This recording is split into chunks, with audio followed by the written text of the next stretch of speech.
this manifest Quran, there are textual translations and contextual connotations.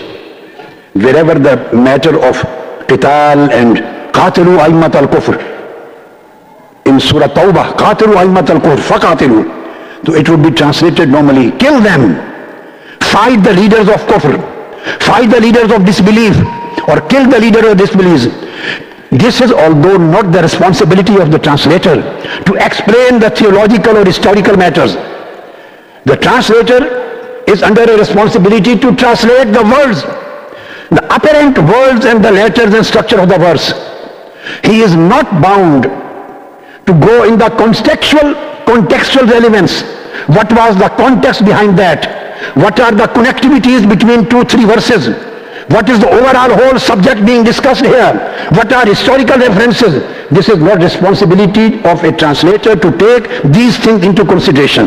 That's why when a translator just translates the Quran, he leaves all contextual relevances, all contextual references, all historical references, all connectivities of verses, because this is not his responsibility. Still he is rightly translating and correctly translating.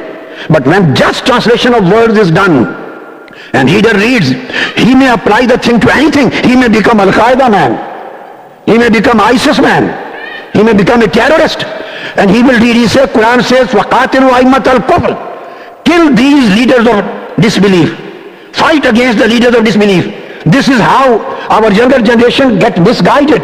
They get confused. And those who don't belong to Muslim community, they also use this tool against Islam and against Quran. There is no wrong done by the translator. But at the same time, since contextual meanings have not been provided in the translation, so many misunderstandings can arise. This manifest Quran has not left a single place in the whole Quran without quoting the contextual relevance.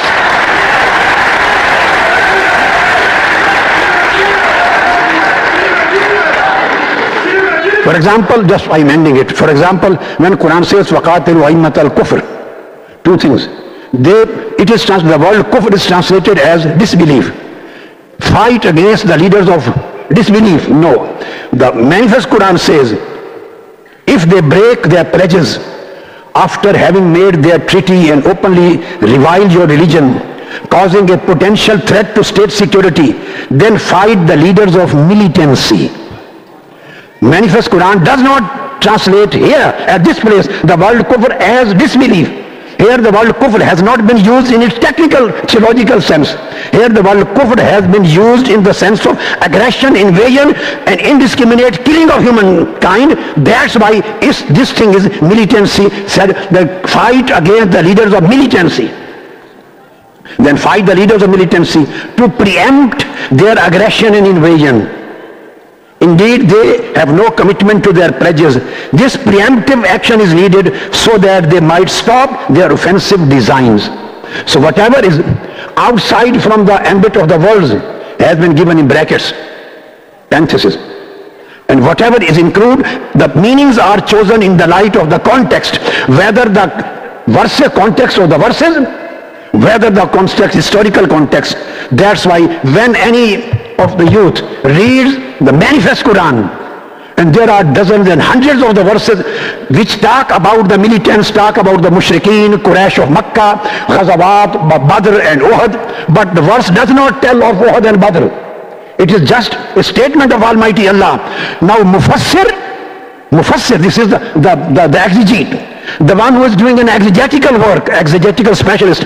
He explains the context, not the translator. So in translation, all these problems still remain there. That's why those people who just read the translation and have no profound knowledge of Arabic language and tafsir and hadith and fiqh and tarikh and history, they don't know. They just read the verses. They wrongly apply these things on the present day non-Muslim and wherever they will.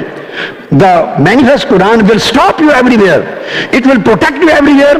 It will not allow you to get misled. Whatever you are reading, manifest Quran will teach you, read this context in the context of this historical revelation in which the verse was revealed.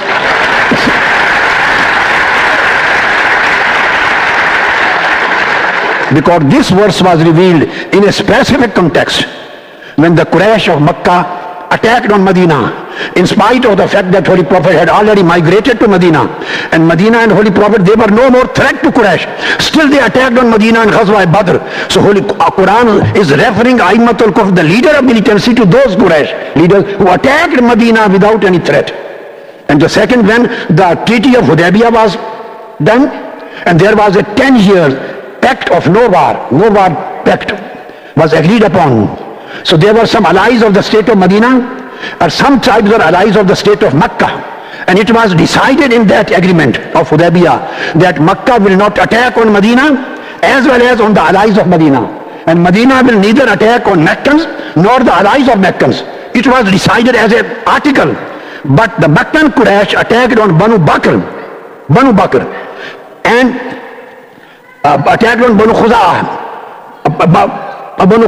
They were allies of the Medina, Holy Prophet ﷺ, and they helped Banu Bakr, who were allies of the Meccan disbelieving Quraysh. So, and they killed 20 innocent people. So these verses were revealed in this particular historical context, and Almighty Allah gave those brutal killers the title A'immatul Kufr. These are leaders of militancy. So translator does not take pain to explain this historical background or contextual background. He will just translate the words.